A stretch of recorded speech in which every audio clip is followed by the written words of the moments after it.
Welcome to Critter Education with Rachel. Hi, I'm an animal educator and I'm here today to talk about some of our animals that we actually have a lot of fears of that aren't necessarily justified. So our goal today is to spend a little time to get to know these animals and make them a little less scary. So we're calling this our Creepy Crawly episode. So come join us so we can talk about all these really great animals, because our goal is to teach the relevance of all animals in the ecosystem. All animals matter, from the smallest insect up to the largest mammal, whether it has scales and is cold-blooded, or if it has wings, or if it's a furry, fuzzy, lovable puppy dog. Everything matters, everything has relevance. And when we teach education, we also teach compassion and an understanding for all the animals with which we share this planet. So today, we're going to start out with one of my favorite animals, and it's actually considered a true pet, so to speak, meaning that it is completely safe and docile for even children to handle. And that is a Madagascar hissing cockroach. I want you to meet Orville. He is a little male Madagascar hissing cockroach. They're also known as Madagascar hissing beetles as well. That's another name that doesn't have the stigma attached to it that the cockroach name does.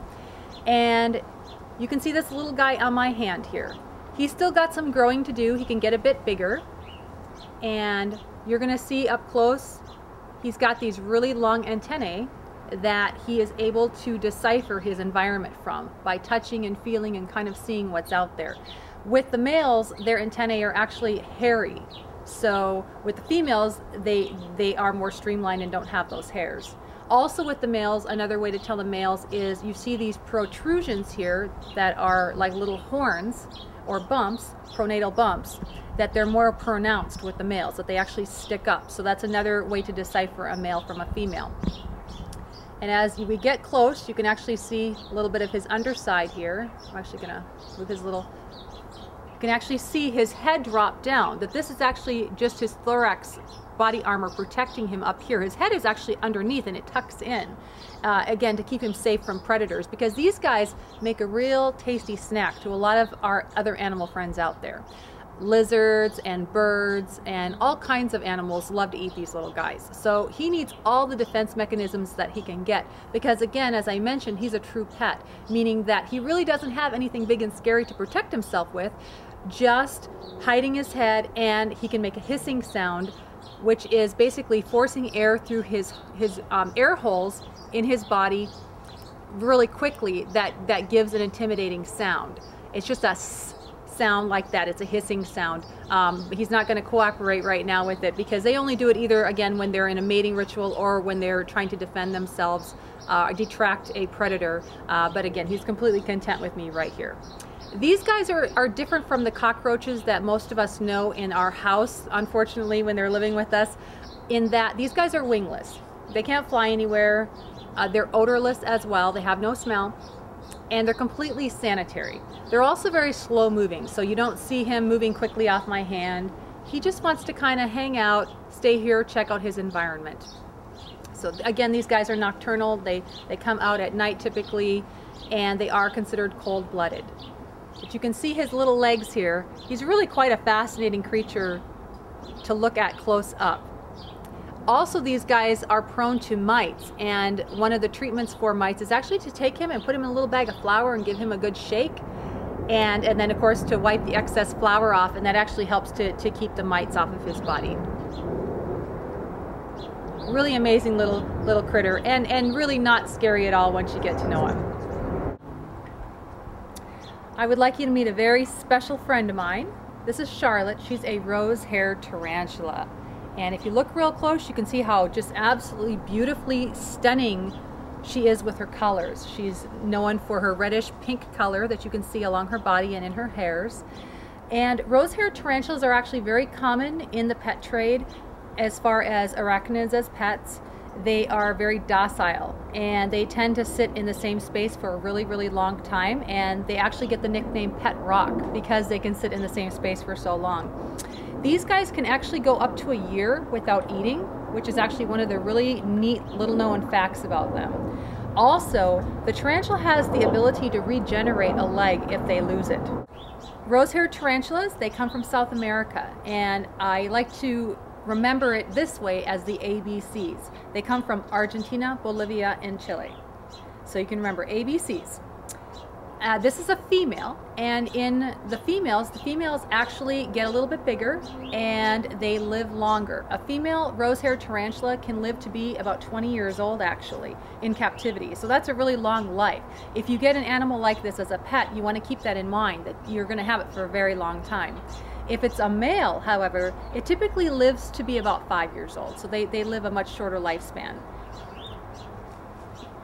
And as we get a close-up here, you can see her beautiful hairs.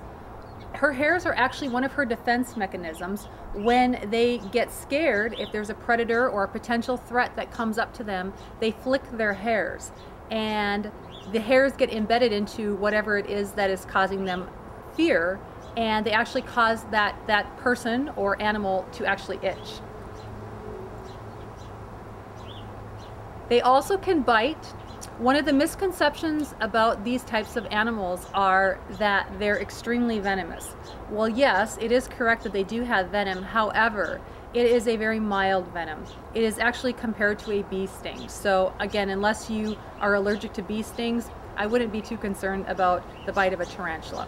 Now, they actually are very fragile animals though, so you do really want to be careful that you don't drop it, because again, a drop from this distance could actually be fatal to her. So they are an animal that you really want to use with kit gloves, so to speak. You want to be very, very, very careful.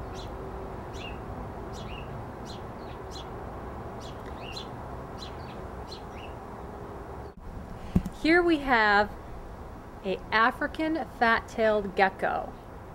And if you look real close at his little face, he looks just like the Geico commercials, right? With the little face, with the little eyes. And you'll notice when he blinks, his eyelids close. He is a true eyelid gecko, a lot like the leopard gecko. These guys are called African fat-tailed geckos because they have a very fat tail that looks very similar to a second head.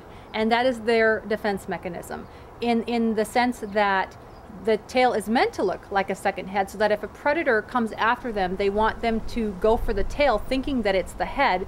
They can actually drop their tail and get away and then regenerate their tail. So it's quite smart by Mother Nature to do that. These guys also are nocturnal. They are cold-blooded. They are a lizard. And with all lizards, you're going to see his tongue coming out. He's checking out his environment, so you'll probably see that in a couple seconds. Because he's nocturnal, he's not really used to being out during the daytime like this. It's kind of a bright, sunny day for him. So now you'll notice that he's actually kind of opaque or kind of pale looking along a big portion of his body right now. That's because he's getting close to shedding. All reptiles shed their scales. If it is something that has legs like a tortoise or a lizard, they will shed in pieces. But if it is a snake, they will shed in one solid piece from tip to tip, tip of the nose to tip of the tail, if they are a healthy animal. So he's getting ready for a shed here.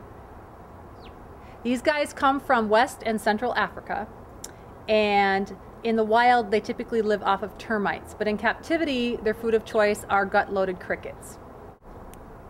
These guys, actually, it's recommended to treat them twice a year to deworm them because they are prone to parasites in captivity. So that's something that you do want to be aware of if you're thinking of getting them as a pet.